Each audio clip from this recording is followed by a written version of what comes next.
ഉള്ളിൻ്റെ ഉള്ളിൽ എല്ലാവർക്കും ഒരു തോന്നലുണ്ടായി, കുഞ്ഞ് അബോർഷനായി എന്നുള്ളൊരു തോന്നൽ. സത്യം പറഞ്ഞിട്ട് എൻ്റെ മനസ്സിലാതെ തന്നെയായിരുന്നു. ഏട്ടൻ ഈ പറഞ്ഞാലും ഒന്നും മിണ്ടുന്നില്ല. എനിക്ക് എന്താ പറയുക, എൻ്റെ കയ്യിൽ കിട്ടില്ലേ എന്ന് വരെ ഞാൻ ചിന്തിച്ചു പോയ നിമിഷങ്ങളുണ്ട്. പെട്ടെന്ന് നമ്മുടെ ഫ്ലൂയിഡ് ലീക്കായി. അപ്പോൾ ഞാൻ പെട്ടെന്ന് ഷോക്കായിപ്പോയി. 11 ആഴ്ച ആകുമ്പം എന്താ പറയുന്നത്, ഒരു 11ാമത്തെ ആഴ്ചയിൽ നമുക്ക് ഒട്ടും സഹിക്കാൻ പറ്റാത്തൊരു സംഭവം നടന്നു. Hi hello guys, welcome back to our channel. എല്ലാ കൂട്ടർക്കും നമ്മുടെ പുതിയൊരു വീഡിയോയിലോട്ട് സ്വാഗതം. അപ്പം ഇന്നത്തെ വീഡിയോ എന്ന് പറയുന്നത് നമ്മളുടെ ഡെലിവറി സ്റ്റോറി പറയാൻ വേണ്ടി പോവാണ് കേട്ടോ. നമ്മുടെ അപ്പൂൻ്റെയും കുഞ്ഞുൻ്റെയും ഡെലിവറി സ്റ്റോറിയാണ് ഇന്നത്തെ വീഡിയോയിൽ. കുറച്ച് കൂട്ടുകാരൊക്കെ എന്നോട് ആവശ്യപ്പെട്ടിട്ടുണ്ടായിരുന്നു. നമ്മൾ മുമ്പുള്ള ചാനലിൽ ഇത് എത്രയോ വർഷങ്ങൾക്ക് മുമ്പ് പോസ്റ്റ് ചെയ്തിട്ടുണ്ട്. പക്ഷെ അത് ഇപ്പം നിങ്ങൾക്ക് തപ്പിപ്പിടിക്കാൻ ഭയങ്കര ബുദ്ധിമുട്ടാണ്. അപ്പം നമ്മുടെ ഈ ചാനൽ പുതുതായിട്ട് വരുന്ന കൂട്ടുകാർക്കൊക്കെ അതറിയാനുള്ള ഒരു ആകാംക്ഷ ഉണ്ട്, അറിയണമെന്ന് ആഗ്രഹിക്കുന്നവരുണ്ട്. അപ്പോൾ അവരൊക്കെ ആവശ്യപ്പെട്ടുകൊണ്ട് ഞാൻ വിചാരിച്ചു ഈ ചാനലിൽ നമുക്ക് ഓടിച്ചിട്ട് ആ ഡെലിവറി സ്റ്റോറി ഒന്നും കൂടെ പറയാമെന്ന് വിചാരിച്ചു. എനിക്കൊരു ഓർമ്മ പുതുക്കലും കൂടെ ആവുമല്ലോ. അപ്പോൾ പുതുതായിട്ട് ചാനൽ കാണുന്ന കൂട്ടുകാരുണ്ടെങ്കിൽ സബ്സ്ക്രൈബ് ചെയ്തിട്ട് എൻ്റെ വീഡിയോ കാണുക, ബെൽ ബട്ടൺ പ്രസ് ചെയ്ത് ഓൾ എന്ന ഓപ്ഷൻ തന്നെ കൊടുക്കുക. അപ്പോഴേ കാണുന്ന വീഡിയോസിൻ്റെ നോട്ടിഫിക്കേഷൻ നിങ്ങൾക്ക് പെട്ടെന്ന് തന്നെ വരുള്ളൂ കേട്ടോ. ഡെലിവറി സ്റ്റോറി ഫുള്ള് നാക്കിപ്പോൾ 2 ദിവസമായിട്ട് ഭയങ്കര ഉറക്കലാണ്, എന്താ അറിയില്ല. അപ്പുണ്ണീൻ്റെയാണ് നമ്മൾ സ്റ്റാർട്ട് ചെയ്യാൻ വേണ്ടി പോകുന്നത്. അപ്പുണ്ണീനെ ഞാൻ പ്രഗ്നൻ്റ് ആവുന്നത് 18 വയസ്സിലാണല്ലോ കല്യാണം കഴിച്ചത്, പ്രത്യേക സാഹചര്യത്തിൽ.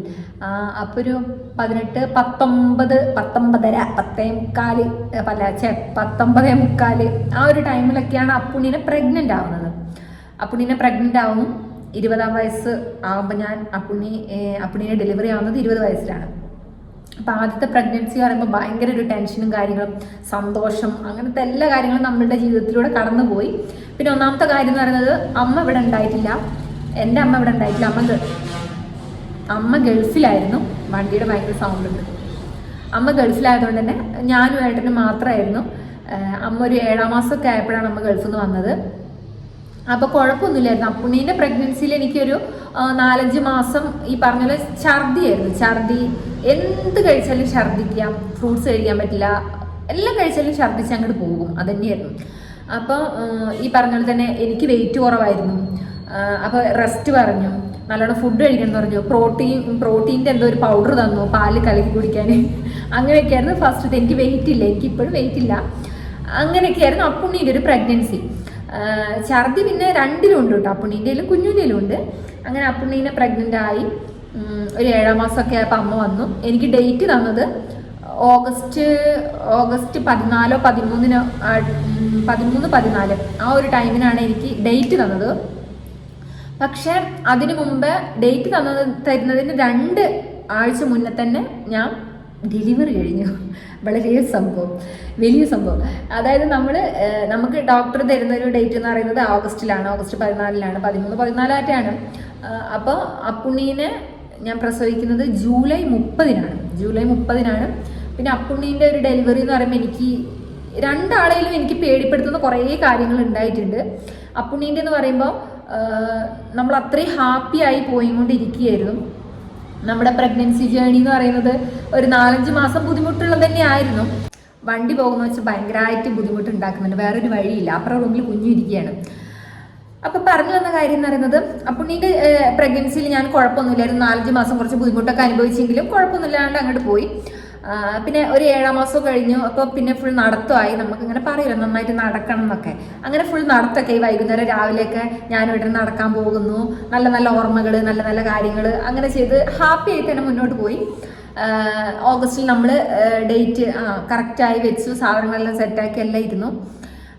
നമ്മൾ പ്രതീക്ഷിക്കാണ്ട് ഒരു ദിവസം ഞാൻ വൈകുന്നേരം ഇങ്ങനെ വൈകുന്നേരത്തെ നടത്തെല്ലാം കഴിഞ്ഞ് വീട്ടിൽ കയറുന്നതും പെട്ടെന്ന് നമ്മുടെ ഫ്ലൂയിഡ് ലീക്കായി. അപ്പോൾ ഞാൻ പെട്ടെന്ന് ഷോക്കായിപ്പോയി. ഞാൻ ഇങ്ങനെ നടന്ന് കയറി വന്നിട്ടേ ഉള്ളൂ, അവിടെ നിന്ന് ഇരുന്നിട്ടേ ഉള്ളൂ. അപ്പോൾ എനിക്ക് എന്താണെന്നറിയില്ല, എനിക്ക് അമ്മേനെ വിളിക്കാൻ പോലും നാവ് പൊന്തുന്നില്ല, എന്താ സംഭവിക്കുന്നതെന്നൊന്നും അറിയുന്നില്ല. അത് നടക്കുന്നത് ജൂലൈ 29 കേട്ടോ. ജൂലൈ 29 എനിക്ക് ഫ്ലൂയിഡ് ലീക്ക് ആവുന്നത്, ഒരു വൈകുന്നേര സമയത്ത്. കണ്ണൊക്കെ നിറയാൻ തുടങ്ങി, പേടിയാവാൻ തുടങ്ങി, എന്താ സംഭവിക്കുന്നതെന്ന് അറിയുന്നില്ലല്ലോ. അങ്ങനെ എല്ലാവരും ടെൻഷനായി. പെട്ടെന്ന് തന്നെ ഏട്ടനെ വിളിച്ചു, എല്ലാവരും ഉണ്ടായിരുന്നു. നമ്മളെ പെട്ടിയെല്ലാം എന്തായാലും പാക്കാക്കി വെച്ചിട്ടുണ്ട്, കാരണം നമുക്ക് ഓഗസ്റ്റിൽ ഡേറ്റ് ആണല്ലോ. അപ്പോൾ പ്രഗ്നൻ്റ് ഒക്കെ ആയിരിക്കുന്നവർ എപ്പോഴും ഒരു 2 ആഴ്ച മുന്നെങ്കിലും നമ്മളുടെ ബാഗെല്ലാം പാക്കാക്കി സെറ്റാക്കി വെക്കുക. ഏത് നിമിഷം വേണമെങ്കിൽ നമുക്ക് ഓടണം. അതുകൊണ്ട് കേട്ടോ അങ്ങനെ ഞങ്ങളത് എന്തായാലും സെറ്റായിരുന്നു. അങ്ങനെ ആ ഒരു സമയം എന്ന് പറയുന്നത് ഭയങ്കര ഒരു ടെൻഷനായിരുന്നു. ഏട്ടൻ എൻ്റെ മുഖത്തേക്ക് നോക്കുന്നില്ല, എന്താ സംഭവം എന്ന് അറിയുന്നില്ല, ഭയങ്കര ടെൻഷൻ തന്നെയായിരുന്നു. അങ്ങനെ വണ്ടി എടുക്കുന്നു, ചടപടയുന്നു. ഏട്ടൻ ഡ്രൈവ് ചെയ്തില്ല, ഏട്ടൻ്റെ കൂട്ടുകാരാണ് ഡ്രൈവ് ചെയ്തത്, കുട്ടാപ്പിച്ചേട്ടയാണ് ഡ്രൈവൊക്കെ ചെയ്തത്. ടെൻഷനും കൊണ്ട് ആരും അങ്ങോട്ടും പരസ്പരം നോക്കുന്നില്ല. ഞാൻ വണ്ടിയിലിരിക്കുമ്പോഴും ഫ്ലൂയിഡ് ലീക്കായി കൊണ്ട് തന്നെ ഇരിക്കുകയായിരുന്നു. അങ്ങനെ ഹോസ്പിറ്റലിലെത്തി.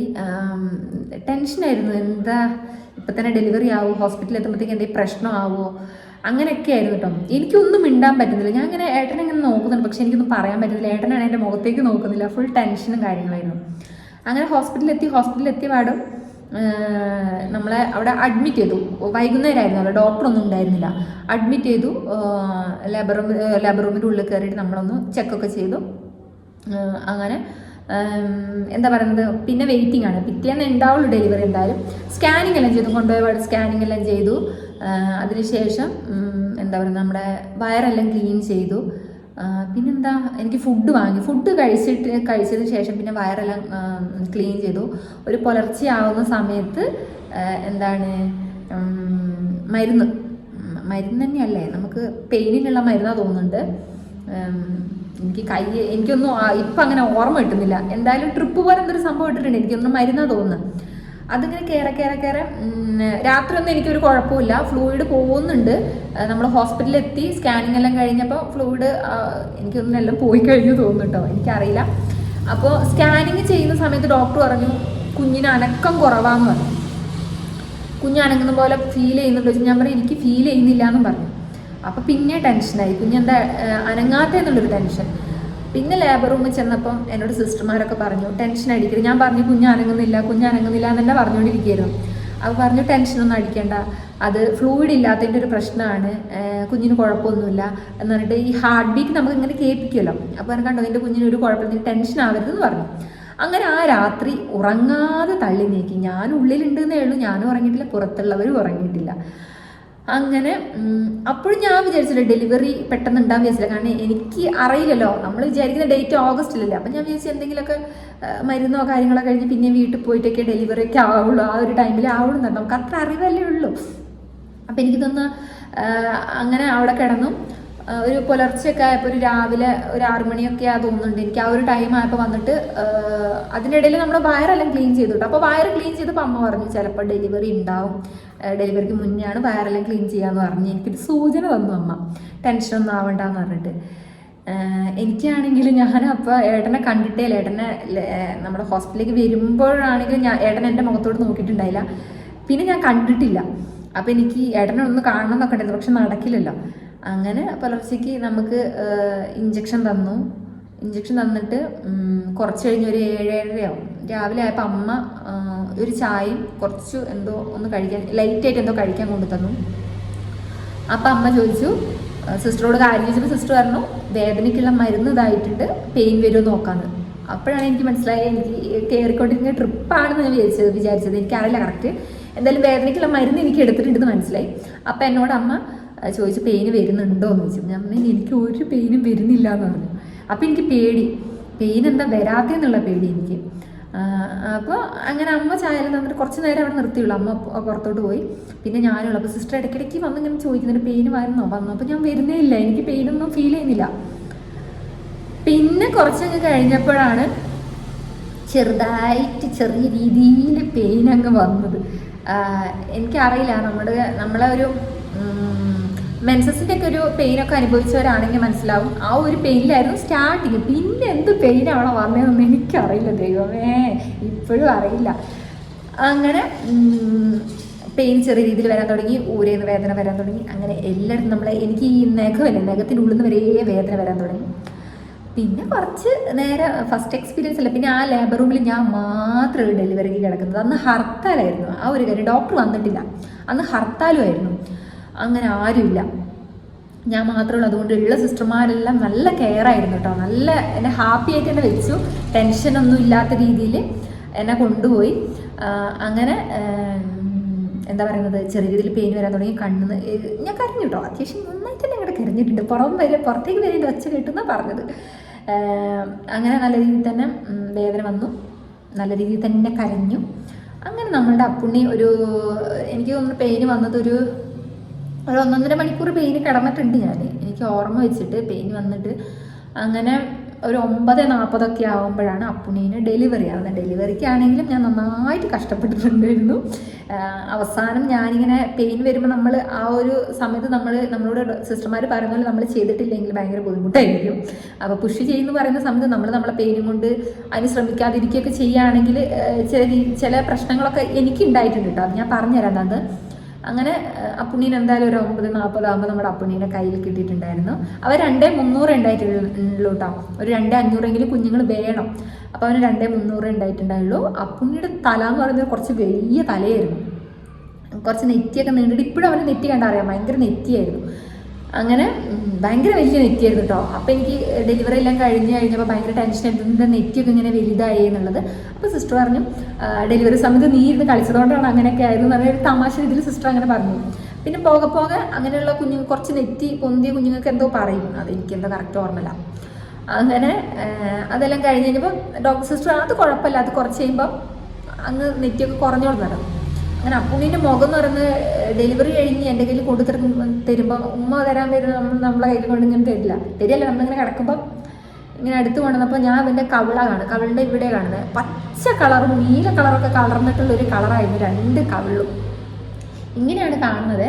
അപ്പോൾ ഞാൻ ഒരു ഉമ്മയൊക്കെ കൊടുത്തു പോയി. പിന്നെ ഞാൻ എൻ്റെ കയ്യിൽ കിട്ടിയ സമയത്താണെങ്കിലും കവിളെല്ലാം ഒരുമാതിരി കളർ, കാരണം വെള്ളമില്ലാണ്ട് ഫ്ലൂയിഡ് ഇല്ലാണ്ട് കിടന്നതിൻ്റെ ഒരു ബുദ്ധിമുട്ടുകൊണ്ടാണ് അങ്ങനെയെന്നാണ് പറഞ്ഞത്. പിന്നെ ടെൻഷനായിരുന്നു, തല കണ്ടിട്ടും മുഖം കണ്ടിട്ടൊക്കെ ടെൻഷനായിരുന്നു. അയ്യോ എന്താണെന്നുള്ളൊരു ടെൻഷനായിരുന്നു. പിന്നെ സിസ്റ്റർമാരെല്ലാം പറഞ്ഞു അതൊക്കെ നോർമലാണ്, ഇങ്ങനെയൊക്കെ ഉണ്ടാകും, കുറച്ച് കഴിയുമ്പോൾ റെഡി ആവും പറഞ്ഞു. അങ്ങനെ കയ്യിൽ കിട്ടി. വൈകുന്നേരം ആകുമ്പോൾ തന്നെ നമ്മുടെ അപ്പുണ്ണിയുടെ കളറെല്ലാം ചെറുതായിട്ട് മാറി തുടങ്ങി, അവൻ്റെ സ്കിന്നൊക്കെ നല്ല കളറായി തുടങ്ങി, നെറ്റൊക്കെ ചെറിയ രീതിയിൽ താഴാൻ തുടങ്ങി. അങ്ങനെ അപ്പുണ്ണിയുടെ ഡെലിവറി സ്റ്റോറി ഇത്രയുണ്ടായി. ഞാൻ ഓടിച്ച് പറഞ്ഞു, ഇതിൻ്റെ ഇടയിൽ കുറേ ഇൻസിഡൻ്റ് ഒക്കെ ഉണ്ടായിട്ടുണ്ട്. അത് ഞാൻ പിന്നെ ഹോസ്പിറ്റലിൽ അഡ്മിറ്റ് ആയിട്ടൊക്കെ ഉണ്ട്, കാരണം ഛർദിയൊക്കെ ആയിട്ട് ഹോസ്പിറ്റലിൽ അഡ്മിറ്റ് ആയിട്ടൊക്കെ ഉണ്ട് ഞാനിട്ട്. എനിക്ക് തീരെ വയ്യായിരുന്നു, റെസ്റ്റ് പറഞ്ഞിട്ടുണ്ടായിരുന്നു. ഭയങ്കര വോമിറ്റിംഗ് എന്ന് പറഞ്ഞിട്ടുണ്ടെങ്കിൽ കഞ്ഞിവെള്ളം പറ്റില്ല, ചോറ് വെക്കാൻ പറ്റില്ല. കാരണം ഞാൻ പറഞ്ഞു, ഞാനും ഏട്ടനും എൻ്റെ അനിയനും കൂടെ ആയിരുന്നു നിന്നിരുന്നത്. അമ്മ ഗൾഫിലായിരുന്നു. അപ്പോൾ ചോറും എൻ്റെ അനിയനും അതുപോലെ എൻ്റെ ഹസ്ബൻഡും കൂടെയാണ് എൻ്റെ ആ ഡെലിവറീൻ്റെ ആ ഒരു ടൈമിന് എന്നെ ഹെൽപ്പ് ചെയ്ത് മുന്നോട്ട് കൊണ്ടുപോയത്. അതായത് ഫുഡ് ഉണ്ടാക്കിയിട്ടും പിന്നെ തൊട്ട് മുന്നിൽ എൻ്റെ നാത്തുമാരൊക്കെ ഉണ്ടായിരുന്നു, അവർ ഹെൽപ്പ് ചെയ്തിട്ടും ഒക്കെയാണ് ആ ഒരു 7 മാസം, ഒരു 5 മാസം വരെ എനിക്ക് വോമിറ്റിംഗ് ഉണ്ട്. അതുവരെ എന്നെ കൊണ്ടുപോയത് എൻ്റെ ഹസ്ബൻഡ്, എൻ്റെ അനിയൻ, പിന്നെ എൻ്റെ നാത്തുമാർ മുന്നിലുണ്ടായിരുന്നു. പിന്നെ അമ്മയുടെ അനിയത്തിമാർ വന്ന് ഹെൽപ്പ് ചെയ്യുമായിരുന്നു. പിന്നെ എന്താ പറയുക, അങ്ങനെ എല്ലാവരും ആയിരുന്നു എന്നെ കൊണ്ട് നടന്നിരുന്നു കേട്ടോ ഫസ്റ്റത്തെ പ്രഗ്നൻസിയിൽ. അങ്ങനെ ദൈവം സഹായിച്ച് നമ്മുടെ അപ്പുണ്ണീനെ നല്ല രീതിയിൽ തന്നെ നമ്മുടെ കയ്യിൽ കിട്ടിയിട്ടുണ്ടായിരുന്നു. അങ്ങനെ അപ്പുണ്ണീൻ്റെ സ്റ്റോറി അങ്ങനെ തീരുന്നു. പിന്നുള്ളത് കുഞ്ഞുവിൻ്റെ ആണ്. ഇപ്പോഴും എനിക്ക് ഓർക്കുമ്പോൾ പേടിയുള്ളൊരു സ്റ്റോറിയും പേടിയുള്ളൊരു പ്രഗ്നൻസി എന്ന് പറയുന്നത് നമ്മുടെ കുഞ്ഞിൻ്റെ തന്നെയാണ്. എനിക്ക് എന്താ പറയുക, എൻ്റെ കയ്യിൽ കിട്ടില്ലേന്ന് വരെ ഞാൻ ചിന്തിച്ചു പോയ നിമിഷങ്ങളുണ്ട്. കുഞ്ഞിൻ്റെത് ഇപ്പോഴും സ്റ്റോറിയൊക്കെ ഓർക്കുകയാണെങ്കിൽ തന്നെ എനിക്ക് പേടിയാണ്. ചില നിമിഷങ്ങളൊക്കെ ഓർക്കുമ്പോൾ ഭയങ്കര ടെൻഷനാണ്. ദൈവമേ, ഇതൊക്കെ ജീവിതത്തിലൂടെ കടന്നു പോയല്ലോ, ഞാനെങ്ങനെ അത് ഹാൻഡിൽ ചെയ്തു എന്നൊക്കെ ഉള്ളത് എനിക്കിങ്ങനെ തോന്നും. കുഞ്ഞിൻ്റെ സ്റ്റോറി പറയുകയാണെങ്കിൽ നമ്മുടെ അപ്പുവിന് 5 വയസ്സുള്ളപ്പോഴാണ് നമ്മൾ കുഞ്ഞിനെ പ്രഗ്നൻ്റ് ആവുന്നത്. കുഞ്ഞിനെ പ്രഗ്നൻ്റായി ഇതേപോലെ തന്നെ ചെറിയ രീതിയിൽ വോമിറ്റിങ്, ക്ഷീണമൊക്കെ ഉണ്ടായിരുന്നു എനിക്ക്. അപ്പോൾ എനിക്ക് ഉറപ്പായി രണ്ടാമത്തെ പ്രഗ്നൻസിയിലും എൻ്റെ കൂട്ടിനായിട്ട് എൻ്റെ ഛർദി കൂടെ ഉണ്ടാവുമെന്ന് എനിക്ക് മനസ്സിലായി. അങ്ങനെ എനിക്ക് തോന്നുന്നു പ്രഗ്നൻ്റ് ആയി കൺഫേം ആയതിനു ശേഷം ഞാൻ വീട്ടിൽ വന്നു നിന്നു കുറച്ച് ദിവസം. എനിക്ക് ഭയങ്കര ക്ഷീണവും കാര്യമൊക്കെ ആയിരുന്നു. അങ്ങനെ ഞാൻ എൻ്റെ വീട്ടിലേക്ക് വന്നു. ഒരു 11 ആഴ്ച ആകുമ്പം എന്താ പറയുന്നത്, ഒരു 11ാമത്തെ ആഴ്ചയിൽ നമുക്ക് ഒട്ടും സഹിക്കാൻ പറ്റാത്തൊരു സംഭവം നടന്നു. അതായത് കൊറോണ ടൈമൊക്കെ ആയിരുന്നു കേട്ടോ. നമ്മുടെ അപ്പുണ്ണിക്ക് തീരെ വയ്യായിരുന്നു. അപ്പോൾ അവന് ഹോസ്പിറ്റലിൽ കൊണ്ടുപോകണം. ഏട്ടനാണെങ്കിൽ ഡ്യൂട്ടി ഉണ്ട്, ഏട്ടനെ ഇറങ്ങാൻ പറ്റില്ല എന്ന് പറഞ്ഞു. അപ്പുണ്ണിക്ക് അമ്മ മാത്രം പോയാൽ പോരാ, ഞാനും കൂടെ പോകണം അപ്പുണ്ണിക്ക്. അങ്ങനെ എനിക്കപ്പോൾ ഒരു 11 ആഴ്ച ആയിട്ടേ ഉള്ളൂ കുഞ്ഞുവിനെ പ്രഗ്നൻ്റ് ആയിട്ട്. അങ്ങനെ ഞാനും അമ്മയും കൂടെ ഓട്ടോ പിടിച്ച് അപ്പുവിനെ ഹോസ്പിറ്റലിൽ കാണിച്ചു. തിരിച്ച് വന്ന് വീട്ടിലിങ്ങനെ ചുമ്മാ ഇരിക്കുന്ന സമയത്ത് തന്നെ ചെറിയ രീതിയിൽ ബ്ലീഡിങ് ആയി. ബ്ലീഡിങ് എന്ന് ഇപ്പോൾ പറയുമ്പോഴെനിക്ക് പേടിയാണ് ശരിക്കും. അപ്പോൾ ചെറിയ രീതിയിൽ ബ്ലീഡിങ് കണ്ടപ്പോൾ തന്നെ ടെൻഷനായി. എങ്ങനെ അമ്മേനോട് പറയുക, എന്താ അത്? കാരണം ബ്ലീഡിങ് എന്ന് പറഞ്ഞാൽ അപ്പം ഞാൻ വിചാരിച്ചത് നമുക്ക് അബോർഷനായി തന്നെയാണ് വിചാരിച്ചത്. അങ്ങനെ എന്താണ് ഇപ്പോൾ പറയുമ്പോൾ ആ ഇൻസിഡൻ്റൊക്കെ ഇങ്ങനെ ഓർമ്മയിൽ വരിക. അങ്ങനെ അമ്മേനെ വിളിച്ചു, കാര്യങ്ങൾ പറഞ്ഞു. പെട്ടെന്ന് തന്നെ രാത്രി ഏട്ടനെ വിളിച്ചു. ഏട്ടൻ ചടപടേന്ന് വന്നു. നമ്മൾ ഒരു 7-7:30 ആയിട്ടോ.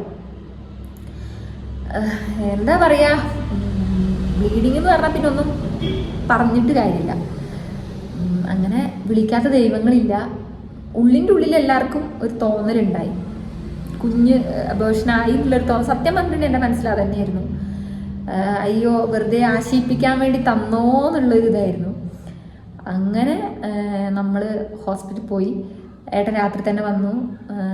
ഈ പറഞ്ഞ പോലെ അമ്മ കുഴപ്പമൊന്നും ഉണ്ടാവില്ല എന്ന് പറഞ്ഞിട്ട് സമാധാനിപ്പിച്ചു. ഏട്ടൻ ഈ പറഞ്ഞ പോലെ ഒന്നും മിണ്ടുന്നില്ല. ഏട്ടൻ എന്നെക്കാട്ടി ടെൻഷനായിരുന്നു. അങ്ങനെ നമ്മൾ ഹോസ്പിറ്റലിലെത്തിയപ്പോൾ രാത്രി ആയതുകൊണ്ട് തന്നെ ഡോക്ടർ ഉണ്ടായില്ല.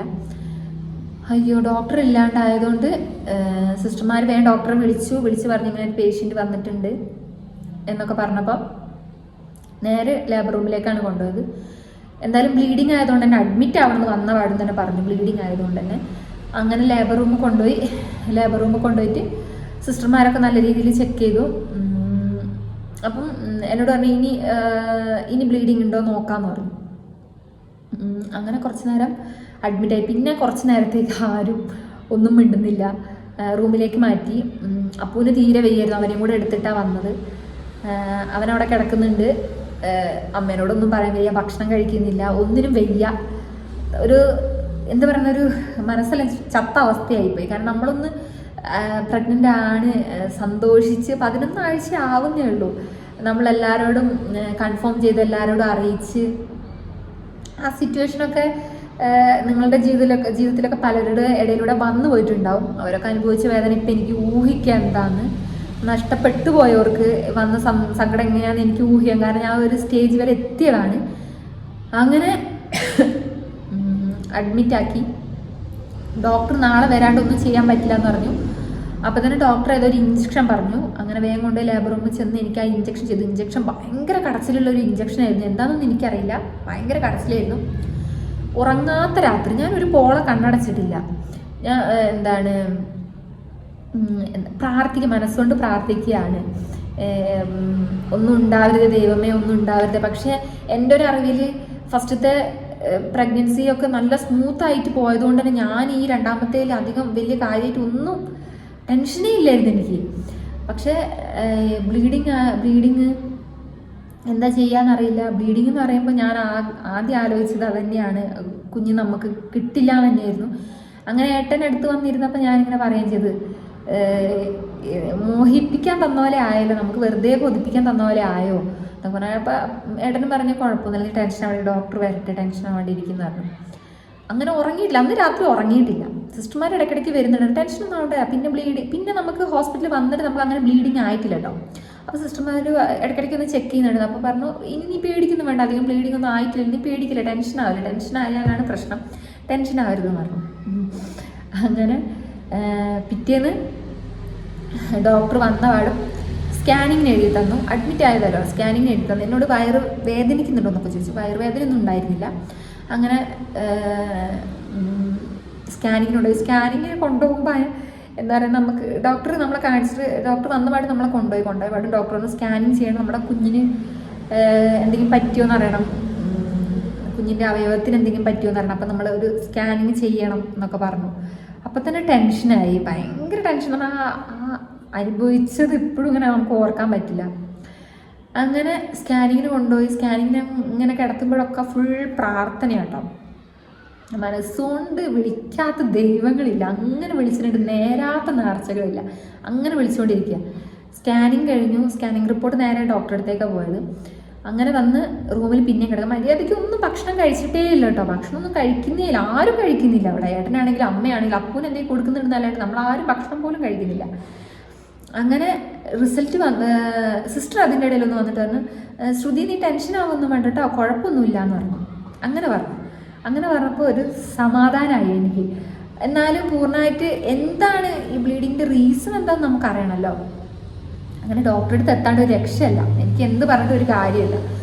അങ്ങനെ അവസാനം ഡോക്ടറെ വിളിക്ക് വേണ്ടി ഇങ്ങനെ കാത്തിരിക്കുകയായിരുന്നു. അങ്ങനെ ഡോക്ടറെ വിളിച്ച് സ്കാനിങ് റിപ്പോർട്ട് കാണിച്ചപ്പോൾ എന്നോട് പറഞ്ഞു കുഴപ്പമൊന്നുമില്ല, അത് ലോ ലൈൻ പ്ലാസൻ്റ എന്നൊരു റീസൺ ആണ് പറഞ്ഞത്. അത് നമ്മുടെ പ്ലാസൻ്റ താഴോട്ട് ഇറങ്ങുന്ന ഒരു അവസ്ഥ, അപ്പോൾ നമുക്ക് ബ്ലീഡിങ് ഉണ്ടാവുന്നു. എൻ്റെ അമ്മേ, അതുകൊണ്ടുള്ള ഒരു പ്രശ്നമാണ് ബ്ലീഡിങ്. പക്ഷെ നമ്മൾ കൂടുതലായിട്ട് കുഞ്ഞിന് നിലവിൽ പ്രശ്നം കാര്യമൊന്നുമില്ല, ഓക്കെയാണ് ആള്. അങ്ങനെ കേട്ടപ്പോൾ തന്നെ എൻ്റെ ഏട്ടൻ്റെ മുഖത്ത്, ഞങ്ങൾ രണ്ടാളും മുഖത്ത് അപ്പോൾ ഒരു പുഞ്ചിരി അങ്ങോട്ട് വിടർന്നു, മനസ്സ് തുറന്നുള്ളൊരു സന്തോഷം. എന്നാൽ കൂടി നമ്മൾ ശ്രദ്ധിക്കണം, കാരണം ഭാരപ്പെട്ട ജോലികൾ ചെയ്യാൻ പറ്റില്ല, കുനിഞ്ഞു നിവരാൻ പാടില്ല, കുനിഞ്ഞു നിവർന്നിട്ടുള്ള ഭാരപ്പെട്ട ജോലി ചെയ്യാൻ പാടില്ല, റെസ്റ്റ് അത് മസ്റ്റാണ്. ഡോക്ടർ പറഞ്ഞു. ഹസ്ബൻഡിൻ്റെ വീട്ടിലാണെങ്കിൽ വീട്ടിൽ തന്നെ, സ്വന്തം വീട്ടിൽ പോയി നിൽക്കുന്നതായിരിക്കും നന്നാവുക എന്ന് വരെ ഡോക്ടർ പറഞ്ഞു. ഞാൻ പറഞ്ഞു ഞാൻ സ്വന്തം വീട്ടിൽ തന്നെയാണ് നിൽക്കുന്നത്. അപ്പോൾ ഡോക്ടർ പറഞ്ഞു അതായിരിക്കും നന്നാവുക, അവിടെ തന്നെ നിന്ന് റെസ്റ്റ് എടുത്തോളുക എന്ന് പറഞ്ഞു. പിന്നെ പറഞ്ഞു പേടിക്കേണ്ട, അതൊരു 5 മാസമൊക്കെ ആകുമ്പോൾ ഓട്ടോമാറ്റിക്കായിട്ട് മുകളിലേക്ക് പോകുന്ന അവസ്ഥയും വരാറുണ്ട്, നമുക്ക് നോക്കാം, ഒരു 5 മാസം വരെയൊക്കെ നോക്കാം, അതുവരെ നന്നായിട്ട് റെസ്റ്റ് എടുക്കാൻ പറഞ്ഞു. പിന്നെ 2 ആഴ്ച കൂടുമ്പോൾ ഓരോ ഇഞ്ചക്ഷൻ ഉണ്ട്, അതെന്തിൻ്റെ ഇഞ്ചക്ഷൻ അറിയില്ല, ആ ഇഞ്ചക്ഷനൊക്കെ വെച്ചിട്ടാണ് പിന്നെ അങ്ങോട്ടുള്ള ജേണി. ആ ഇഞ്ചക്ഷൻ വെച്ചാൽ ഭയങ്കര കടച്ചിലാണ് കേട്ടോ. 2 ആഴ്ച കൂടുമ്പോൾ ഇഞ്ചക്ഷൻ ഉണ്ടായിരുന്നു. അങ്ങനെ കുഞ്ഞൂൻ്റെ ഒരു പ്രഗ്നൻസി എന്ന് പറയുന്നത് എൻ്റെ അമ്മയെ ഫുൾ റെസ്റ്റ് ആയിരുന്നു, ഒന്നും ചെയ്യലില്ല. ഈ ഒരു കാര്യം കൂടെ വന്നതുകൊണ്ട് തന്നെ ഒന്നും എന്നെക്കൊണ്ട് ഒരു പ്ലേറ്റ് വരെ അങ്ങോട്ട് എടുത്ത് വെപ്പിക്കില്ലായിരുന്നു ആരും. അങ്ങനെയായിരുന്നു കേട്ടോ. നമ്മൾ കാരണം നമ്മുടെ കുഞ്ഞിനൊന്നും ഉണ്ടാകാൻ പാടില്ല. നിങ്ങൾക്കൊക്കെ അങ്ങനെ റെസ്റ്റും കാര്യങ്ങളൊക്കെ പറയുന്നവരുണ്ടെങ്കിൽ ഡോക്ടർ എന്താണ് പറഞ്ഞിട്ടുള്ള ആ രീതിയിൽ തന്നെ മുന്നോട്ട് പോവുക. നമ്മളെ ലാഘവത്തോടെ എല്ലാം വിട്ടിട്ടുണ്ടെങ്കിൽ നമുക്ക് ചിലപ്പോൾ നഷ്ടം പറ്റിയേക്കാം. അങ്ങനെ ഞങ്ങൾ ആ ഒരു ഡോക്ടർ പറഞ്ഞത് ഉൾക്കൊണ്ടിട്ട് അതേപോലെ മുന്നോട്ട് നിന്നു. പിന്നെ അതിനുശേഷം ഛർദി കാര്യങ്ങളൊക്കെ തുടങ്ങി. അപ്പൂനെക്കാട്ടി അപ്പുറമായിരുന്നു കുഞ്ഞുവിൻ്റെ ഡെലിവറി. പ്രഗ്നൻസിയിൽ ഭയങ്കര ഛർദിയായിരുന്നു, തലറൊക്കെ ആയിരുന്നു. ഹോസ്പിറ്റലിൽ തന്നെ ആയിരുന്നു 2-3 വട്ടമൊക്കെ ഞാൻ അഡ്മിറ്റ് ആയിട്ടുണ്ട്, കാരണം ഒന്നും കഴിക്കാൻ പറ്റാത്ത അവസ്ഥ, അങ്ങനെയൊക്കെ ആയിട്ട് അഡ്മിറ്റ് ആയിട്ടുണ്ട്. അങ്ങനെ അഡ്മിറ്റ് പിന്നെ ഇടയ്ക്കിടയ്ക്ക് വരുന്നതുകൊണ്ട് പിന്നെ കുഴപ്പമില്ല. അപ്പുണീൻ്റെ അഡ്മിറ്റ് ആയിട്ടൊരു ഛർദിയൊക്കെ കൂടിയിട്ട് പിന്നെ വെയിറ്റ് കുറവ്, വെയിറ്റ് ഇല്ലാത്ത പ്രശ്നം. പക്ഷേ സ്കാനിങ് എല്ലാം എടുത്ത സമയത്ത് കുഞ്ഞിന് വെയിറ്റൊക്കെ ഉണ്ടായിരുന്നു, നോർമലായിട്ടുള്ള വെയിറ്റൊക്കെ ഉണ്ടായിരുന്നു, അപ്പോൾ പേടിക്കാനൊന്നും ഉണ്ടായിരുന്നില്ല. അങ്ങനെ 5-ാം മാസത്തിൻ്റെ കാത്തിരിപ്പായിരുന്നു. പിന്നെ 5-ാം മാസം അനോമലി സ്കാനിങ് എന്ന് പറഞ്ഞ സ്കാനിങ്ങിലാണ്. ആ സ്കാനിങ്ങിന് പോകുമ്പോഴും നെഞ്ചെടുപ്പായിരുന്നു. പോകുമ്പോൾ ഒക്കെ നമ്മൾ പ്രാർത്ഥിച്ച് അങ്ങനെയൊക്കെയാണ് പോയത്. പോയി സ്കാനിങ് കഴിഞ്ഞ് പാടും റിപ്പോർട്ട്, പണ്ടൊക്കെ റിപ്പോർട്ട് കിട്ടുകയാണെങ്കിൽ ഞാൻ വേഗം ചിത്രങ്ങളാണ് നോക്കിയത്, ഞാനൊന്നും വായിച്ച് നോക്കാനൊന്നും പോകാറില്ല. പുണ്ണീൻ്റെയൊക്കെ പ്രഗ്നൻസിയിൽ നമ്മൾ സ്കാനിങ് കഴിഞ്ഞ് വേഗം ആ റിപ്പോർട്ടൊന്നും നോക്കാറില്ല, എന്താണോ ചിത്രം അത് മാത്രമേ നോക്കാറുള്ളൂ. ഇത് വേഗം നോക്കുന്ന ഈ എഴുത്തുകളാണ്, എന്തൊക്കെ എഴുതി വെച്ചതെന്നാണ് നോക്കുന്നത്. അപ്പോൾ പ്ലാസൻ്റ അന്ന് കണ്ടപ്പം എന്തോ ഒരു ലോ ലൈൻ പ്ലാസൻ്റ എന്നുള്ള ഒരു ഇത് പോയിട്ടുണ്ട്, വേറെ എന്തോ അപ്പർ എന്ന് പറഞ്ഞിട്ട് എന്തോ ഒന്ന് എഴുതിയിട്ടുണ്ട്. അപ്പം ഞാൻ വിചാരിച്ചു അപ്പർ എന്ന് പറഞ്ഞാൽ മുകളിലോട്ടല്ലേ, ഇനി മുകളിലോട്ട് പോയോ അങ്ങനെ ഒരു. എന്നിട്ട് ഏട്ടനോട് ഇങ്ങനെ ചോദിക്കായിരുന്നു. അപ്പോൾ ഏട്ടൻ പറഞ്ഞു ഡോക്ടറെ കാണട്ടെ, നീ സമാധാനിക്കുന്നു പറഞ്ഞു. അങ്ങനെ ഡോക്ടറെ കണ്ടപ്പം ദൈവാനുഗ്രഹം കൊണ്ട് ഡോക്ടർ പറഞ്ഞു കുഴപ്പമൊന്നുമില്ല, എന്താ പറയുന്നത്, പ്ലാസൻ്റ നേരെ മുകളിലോട്ട് പോയിട്ടുണ്ട്, കുഴപ്പമൊന്നുമില്ല, പക്ഷെ റെസ്റ്റ് എന്നാലും എടുത്തോന്ന് തന്നെയാണ് പറഞ്ഞത്. കാരണം എനിക്ക് വെയിറ്റ് ഒന്നും ഇല്ലായിരുന്നു, ഞാൻ ഭയങ്കര വെയിറ്റ് കുറവായിരുന്നു. അങ്ങനെ സമാധാനമായി. അങ്ങനെ കുഞ്ഞുവിൻ്റെ ആ ഒരു ജേണി എന്ന് പറയുന്നത് ഭയങ്കര ടെൻഷൻ പിടിച്ചൊരു ജേണി തന്നെയായിരുന്നു. ഇപ്പോഴും ഓർക്കുമ്പോഴാണെങ്കിൽ എനിക്ക് ഭയങ്കര പേടിയമ്മേ, എന്താ പറയുക, ഭയങ്കര ഒരു പേടിയായിരുന്നു. നമ്മുടെ കുഞ്ഞിനെ നമുക്ക് കിട്ടില്ല എന്നുള്ളവരെ ചിന്തിച്ച് പോയിട്ടുണ്ട് ഞാൻ. അങ്ങനെ അതെല്ലാം കഴിഞ്ഞു. പിന്നെ കുഞ്ഞുവിന് കുഴപ്പമൊന്നുമില്ലാണ്ട് പോയി. നമുക്ക് കുഞ്ഞിന് ഡേറ്റ് തന്നത് ഫെബ്രുവരി 26 ഡേറ്റ് തന്നത്. കുഞ്ഞുവിനെ ഈ പറഞ്ഞ 10 ദിവസം മുന്നേ ഡെലിവറി കഴിഞ്ഞു കേട്ടോ. ഡേറ്റ് തന്നത് 26, പക്ഷെ ഫെബ്രുവരി 16 നമ്മൾ ഡെലിവറി കഴിഞ്ഞു. 16 എന്നോട് PV ചെല്ലാൻ വേണ്ടി പറഞ്ഞതാണ്. ഉള്ളു പരിശോധന ഉണ്ടാവുമല്ലോ, PV. അപ്പം PV ചെല്ലാൻ വേണ്ടി ഡോക്ടർ പറഞ്ഞു. അങ്ങനെ 16-ാം തീയതി നമ്മൾ PV പോകുന്നു. അപ്പം തന്നെ നമ്മൾ സാധനങ്ങളെല്ലാം സെറ്റ്. അമ്മ അപ്പോഴേ 1 മാസം മുന്നേ അമ്മ സാധനങ്ങളെല്ലാം സെറ്റാക്കി വെച്ചു. പിന്നെ കൊറോണ ഇഷ്യൂ ഒക്കെ ആയതുകൊണ്ട് തന്നെ നമ്മൾ സാധനങ്ങളെല്ലാം വാങ്ങി കഴുകി ഡെറ്റോളൊക്കെ മുക്കി അങ്ങനെയൊക്കെയാണ് യൂസ് ചെയ്തത്. അതുകൊണ്ട് കുറച്ച് മുന്നേ തന്നെ നമ്മളെ പെട്ടിയെല്ലാം പാക്കാക്കി വെച്ചിട്ടുണ്ടായിരുന്നു. അതുകൊണ്ട് അങ്ങനെ എന്താക്കി, ഞാനും അനിയനും അമ്മയും കൂടെയാണ് പോകുന്നത്, ഹോസ്പിറ്റലിൽ പോകുന്നത് PV ചെയ്യാൻ വേണ്ടിയിട്ട്. കൂടെ എൻ്റെ അനിയത്തി, അമ്മയുടെ ഒരു അനിയത്തിയും കൂടെ ഉണ്ടായിരുന്നു. അമ്മയുടെ അനിയത്തി അവരുടെ മകളും ഉണ്ടായിരുന്നു. അങ്ങനെ ഞങ്ങളെല്ലാം കൂടെ പോകുന്നത്. അവർ വേറൊരു ഡോക്ടറെ കാണിക്കാൻ വേണ്ടി വരികയാണ്, ഞാൻ PVക്കും ചെല്ലുകയാണ്. അങ്ങനെ PVക്ക് കയറ്റിയാണ് ഡോക്ടർ പറഞ്ഞു നിനക്കെന്താ വേദനയൊന്നും ഇല്ലേന്ന് ചോദിച്ചു, നിനക്ക് പെയിൻ വന്നില്ലേന്ന് ചോദിച്ചു. അപ്പം ഞാൻ അങ്ങനെ ചിരിച്ച്. അപ്പോൾ ഡോക്ടർ പറഞ്ഞു ഇതായല്ലോ, ഇന്ന് ഇനി പോകണ്ട കേട്ടോ, ഇന്ന് തന്നെ ഡെലിവറി ഉണ്ടാവാൻ ചാൻസ് ഉണ്ട്, ഇന്ന് തന്നെ അഡ്മിറ്റ് ആയിക്കുന്നു പറഞ്ഞു. പെട്ടെന്നുള്ളൊരു ഷോക്കായിപ്പോയി. ഡോക്ടർ നമ്മൾ PV അപ്പുണ്ണിൻ്റെ അത് പിന്നെ PV ഒന്നും ചെയ്തിട്ടില്ല. അപ്പുണ്ണിക്ക് PVക്കുള്ളൊരു ടൈം കിട്ടിയിട്ടില്ല. അതിന് മുമ്പേ ഫ്ലൂയിഡ് എല്ലാം ലീക്കായി. ഡോക്ടർ PVക്ക് ചെല്ലാൻ പറയുന്നതിന് മുമ്പേ ഡെലിവറി നടന്നു. എനിക്ക് കുഞ്ഞുവിൻ്റെയാണ് ഫസ്റ്റ് ടൈം PVക്ക് പോകുന്നത്. അപ്പോൾ PV ചെക്ക് ചെയ്തപ്പോൾ തന്നെ ചെറിയ രീതിയിലൊരു കുഞ്ഞൊരു പെയിൻ ഉണ്ട് കേട്ടോ. അങ്ങനെ കാരണം PVൻ്റെ എക്സ്പീരിയൻസ് ഒക്കെ കഴിഞ്ഞ ചാനൽ, മുമ്പുള്ള എൻ്റെ ചാനൽ കൂട്ടുകാർ ചോദിച്ചിട്ടുണ്ടായിരുന്നു. അതുകൊണ്ടായിരുന്നു ഞാൻ ആ വീഡിയോ എടുത്തുകൊണ്ട് പോയത്. PVൻ്റെ വ്ളോഗ് എടുത്തുകൊണ്ട് പോകുമായിരുന്നു ഞാൻ, PV ചെയ്യാൻ പോകുക പറഞ്ഞിട്ട്. പക്ഷെ അത് ഡെലിവറി വ്ളോഗായി. കാരണം അപ്പം തന്നെ പറഞ്ഞു, അപ്പം തന്നെ അഡ്മിറ്റ് ആയിരിക്കുമെന്ന് പറഞ്ഞു ഡോക്ടർ. കാരണം കുഞ്ഞിവിടെ ഇറങ്ങി എത്തിയിട്ടുണ്ട്, ഇനി പോവാൻ വരും, ഒന്നും വേണ്ട, അഡ്മിറ്റ് എന്ന് പറഞ്ഞു. പെട്ടെന്ന് ഷോക്കായി, ഒക്കെ ഷോക്കായിരുന്നു കുഞ്ഞിൻ്റെത്. പക്ഷെ അതിൻ്റെ ഇടയിൽ എനിക്ക് കുഞ്ഞിൻ്റെ ഡെലിവറീൻ്റെ മുന്നേ ആയിട്ട് എനിക്ക് ഇടവേദനയൊക്കെ വന്നു പോകുന്നത്. ചെറിയ രീതിയിൽ കാല് കടച്ചിൽ, ചെറിയ രീതിയിൽ വയറുവേദന, അതൊക്കെ പിന്നെ ഉണ്ടാവുമല്ലോ. അത് നമ്മൾ വലിയ വേദനയായിട്ട് എടുക്കുന്നില്ല. പിന്നെ ഞാനും വിചാരിച്ചു നമ്മുടെ ഒരു ഡെലിവറി നമ്മൾ അനുഭവിച്ചതല്ലേ, എത്രത്തോളം പെയിന് വരുന്നു നമുക്കറിയാലോ. അപ്പോൾ ഇതൊന്നും ഒരു പെയിൻ അല്ലാന്ന് അറിയാം. അതുകൊണ്ട് അതൊന്നും മൈൻഡ് ആക്കില്ല. അപ്പോൾ ഡോക്ടർ പെട്ടെന്ന് കാര്യം വിളിച്ച് അമ്മേനോട് പറഞ്ഞു ഇപ്പം തന്നെ അഡ്മിറ്റ് ആക്കണം എന്ന് പറഞ്ഞു. അനിയൻ പോയി പെട്ടെന്ന് സാധനങ്ങളെല്ലാം സെറ്റാക്കിയതുകൊണ്ട് അവൻ പോയി സാധനങ്ങളെല്ലാം കൊണ്ടുവന്ന് ഏട്ടനെ കാര്യം അറിയിച്ചു. അമ്മയുടെ അനിയത്തി അവിടെ തന്നെ ഉള്ളതുകൊണ്ട് ഭാഗ്യമായി. അങ്ങനെ ചടപടെ പോയി ഒരു ചായ കുടിച്ചു വന്നു. ടെൻഷനാണ്. വേഗം പോയി ചായ കുടിച്ചു വന്ന് നെയ്റ്റിയൊക്കെ മാറ്റി നേരെ ലേബർ റൂമിലേക്ക്, PV കഴിഞ്ഞത് ലേബർ റൂമിലേക്കാണ് പോയത് ഞാൻ നേരെ. അങ്ങനെ ലേബർ റൂമിൽ കയറി. എനിക്ക് തോന്നുന്നു 1 മണി 1:30 ഞാൻ ഉള്ളിലേക്ക് കയറി. ഒരു 3:07 ആയപ്പോഴേക്കും 3:07 ആയപ്പോൾ തന്നെ നമ്മുടെ കുഞ്ഞിനെ ഡെലിവറി കഴിഞ്ഞിട്ട് കുഞ്ഞൊരു 3ൻ്റെ അടുത്തുണ്ട്, 2,900 എത്ര ഉണ്ട്, 3 കിലോൻ്റെ അടുത്തുണ്ടായിരുന്നു കുഞ്ഞു കേട്ടോ.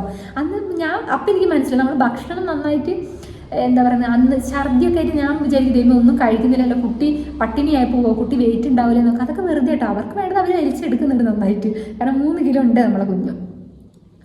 അങ്ങനെ കയറ്റി അധികം ബുദ്ധിമുട്ടൊന്നും ഉണ്ടായിരുന്നില്ല കുഞ്ഞിൻ്റെത് ബുദ്ധിമുട്ടില്ല എന്ന് പറയാൻ കാരണം നമുക്ക് ഒന്ന് എക്സ്പീരിയൻസ് ചെയ്തത് നമ്മൾ. അപ്പൂൻ്റെത് എത്രത്തോളം പെയിൻ വരും, ഇതൊന്നും ഒരു പെയിൻ അല്ല. എനിക്ക് പെയിനൊക്കെ വന്നു തുടങ്ങിയപ്പോൾ സിസ്റ്റർ പറഞ്ഞു, ഞാൻ ഇങ്ങനെ കണ്ണിൽ ഇങ്ങനെ വെള്ളം പോകുന്നുണ്ട്, പക്ഷെ ഒച്ചയൊന്നൊരു തുള്ളി പോലും ഞാൻ പുറത്തേക്ക് വിട്ടിട്ടില്ല. അപ്പോൾ സിസ്റ്റർ എന്നോട് പറയാം, നീ ഒന്ന് കരയി, നീ കുറച്ച് ഒച്ച പുറത്തോട്ട് വരട്ടെ, നീ എന്തിനിങ്ങനെ പിടിച്ചു വെക്കുന്നതെന്നൊക്കെ കുറേ സിസ്റ്ററൊക്കെ ഭയങ്കരമായിട്ട് അങ്ങനെ പറയുന്നുണ്ടായത്. പക്ഷെ നമുക്കറിയാം ഇതൊന്നും ഒരു വേദനയല്ല, ഇനിയും വരാൻ കിടക്കുന്നേ ഉള്ളൂ എന്ന്. ആ ഒരു ധൈര്യത്തിൽ ഞാൻ അങ്ങ് കിടന്നു. പെട്ടെന്ന് ഒരു 3:07 ആയപ്പോൾ തന്നെ കുഞ്ഞിന് ഡെലിവറി ആയിട്ട് കൈ കിട്ടിയിട്ടുണ്ടായിരുന്നു. പിന്നെ അങ്ങോട്ട് ഹാപ്പി. അപ്പോൾ എന്താ പറയുന്നത്, ഇതാണ് ഡെലിവറി സ്റ്റോറി. ഞാൻ പെട്ടെന്ന് അങ്ങനെ ചടപടേന്ന് പറഞ്ഞു പോയതാണ് കേട്ടോ, കാരണം രണ്ടാളതും കൂടെ. അപ്പോൾ ഇതായിരുന്നു നമ്മുടെ കുഞ്ഞുവിൻ്റെ ഒരു ജേണി എന്ന് പറയുന്നത്. കുഞ്ഞിൻ്റെ ജേണി എന്ന് പറഞ്ഞാൽ ഫുൾ ടെൻഷനായിരുന്നു. പക്ഷെ ഡെലിവറി അവൻ്റെത് അത്രയും ടെൻഷൻ അനുഭവിച്ച് വന്നിട്ടുണ്ടെങ്കിൽ ഡെലിവറി അവൻ്റെതായത് സുഖമായത്. അപ്പൂൻ്റെത് ഫ്ലൂയിഡെല്ലാം ലീക്കായി ഒരു ദിവസം രാത്രിയൊക്കെ കിടന്ന് അങ്ങനെയൊക്കെ ആയി പിറ്റേ ദിവസം കുറച്ച് ബുദ്ധിമുട്ടിയിട്ടാണ് അവൻ്റെ ഡെലിവറി കഴിഞ്ഞത്. ഫ്ലൂയിഡും കൂടെ ഇല്ലാത്ത സ്ഥിതിക്ക് നമുക്ക് ഡെലിവറി ചെയ്യുമ്പോൾ ഭയങ്കര ബുദ്ധിമുട്ടായിരിക്കും. കുഞ്ഞിൻ്റെ എന്ന് പറയുമ്പോൾ കുഞ്ഞു അത്രയും ടെൻഷൻ അടിപ്പിച്ച് കൊണ്ടുവന്നിട്ട് ഡെലിവറിയുടെ ആ സമയം നമ്മൾ പ്രതീക്ഷിക്കാത്ത ടൈമിൽ ഡെലിവറിയായി. PVക്ക് പോയ ഞാൻ ഡെലിവറി ചെയ്തു. എൻ്റെ ഡെലിവറി കഴിഞ്ഞു, കുഞ്ഞുമായി. ആൺകുഞ്ഞെന്നെ എന്ന് പറഞ്ഞു, കുഴപ്പമൊന്നുമില്ല. അങ്ങനെ ഹാപ്പിയായി, കുഞ്ഞ് വെയിറ്റൊക്കെ ഉണ്ടല്ലോ, അങ്ങനെ ഹാപ്പിയായി. അപ്പോൾ പിന്നെ സിസ്റ്റർമാരൊക്കെ നല്ല സപ്പോർട്ടായിരുന്നു. സിസ്റ്റർമാരൊക്കെ ഞാൻ കരയാത്തോണ്ടൊക്കെ പറയും, അവൾ നമുക്ക് കരച്ചിൽ പിടിച്ച് വെക്കുന്നതെന്നൊക്കെ പറഞ്ഞിട്ട് ഒച്ചയൊന്നും ഇട്ടിട്ട് കാര്യമില്ല, എന്തിനാ ഒച്ച ഇടുന്നത്. പക്ഷെ കണ്ണു കൂടെ കുടുകുടുകുടുകുടു എന്നാണ് വെള്ളം പോകുന്നുണ്ടായിരുന്നു കേട്ടോ, സൗണ്ടില്ലാണല്ലോ. അങ്ങനെ ഇതായിരുന്നു എൻ്റെ 2 പ്രഗ്നൻസിയിലൊരു ജേണി എന്ന് പറയുന്നത്. രണ്ടും നല്ല ടെൻഷൻ നിറഞ്ഞു തന്നെയായിരുന്നു. അപ്പൂൻ്റെ ആണെങ്കിൽ അവസാനം വെച്ചിട്ട് ഫ്ലൂയിഡ് പോയിട്ട് ഒരു ടെൻഷനായിപ്പോയി. കുഞ്ഞുൻ്റെ ആണെങ്കിൽ സ്റ്റാർട്ടിങ്ങിൽ തന്നെ ടെൻഷനാണ്. അങ്ങനെയാണ് എൻ്റെ 2 ജേണിയും. പിന്നെ ഇനി അങ്ങോട്ട് ഡെലിവറി നിർത്തിയോ, പ്രഗ്നൻസി ആവാൻ ചാൻസ് ഉണ്ടെന്നൊക്കെ ചോദിച്ചിട്ടുണ്ട്. പ്രസവം ഞാൻ നിലവിൽ നിർത്തിയിട്ടില്ല.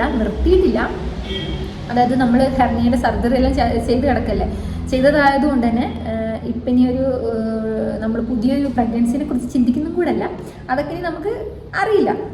അപ്പം അതൊക്കെയാണ്. അപ്പം ഞാൻ കുറച്ച് കൂട്ടുകാരൊക്കെ എന്നോട് ഡെലിവറി സ്റ്റോറി പറയുമെന്ന് പറഞ്ഞതുകൊണ്ടാണ് ഞാൻ ഓടിച്ചാടി പറഞ്ഞത്. അപ്പം അത്രയൊക്കെ ഉള്ളൂ. എന്തായാലും 2 നമുക്ക് ഒരമ്മമാർക്ക് മറക്കാൻ പറ്റില്ല അവരുടെ ഒരു ഡെലിവറി ജേണി എന്ന് പറയുന്നത്. പ്രഗ്നൻസി മുതലുള്ള ഡെലിവറി വരെയുള്ള ജേണി ആർക്കും മറക്കാൻ പറ്റില്ല. അതിൻ്റെ ഇടയിൽ ഇങ്ങനത്തെ ഓരോ കാര്യങ്ങളൊക്കെ വരികയാണെങ്കിൽ ഒട്ടും മറക്കാൻ പറ്റില്ല. ഇപ്പോൾ ഓർക്കുമ്പോഴും എനിക്ക് ഭയങ്കര ടെൻഷനാണ്.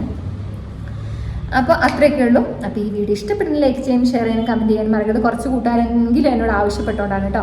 ലോ ലൈൻ പ്ലാസിൻ്റെ ഒക്കെ ആയിട്ട് ആരെങ്കിലുമൊക്കെ നിൽക്കുന്നവരുണ്ടെങ്കിൽ ടെൻഷനൊന്നും അടിക്കേണ്ട. ഡോക്ടർ പറഞ്ഞ പോലെ കറക്റ്റ് രീതിയിൽ റെസ്റ്റ് എടുക്കുക, ടെൻഷനേ വേണ്ട. ബ്ലീഡിംഗ് ഒക്കെ ആയിട്ട് ലോ ലൈൻ പ്ലാസിൻ്റെ പ്രശ്നമൊക്കെ പറഞ്ഞവരാണെങ്കിൽ കേട്ടോ, പ്രശ്നമൊന്നും നിങ്ങൾ ടെൻഷൻ അടിച്ച് വരുത്താണ്ട് റെസ്റ്റ് എടുക്കുക.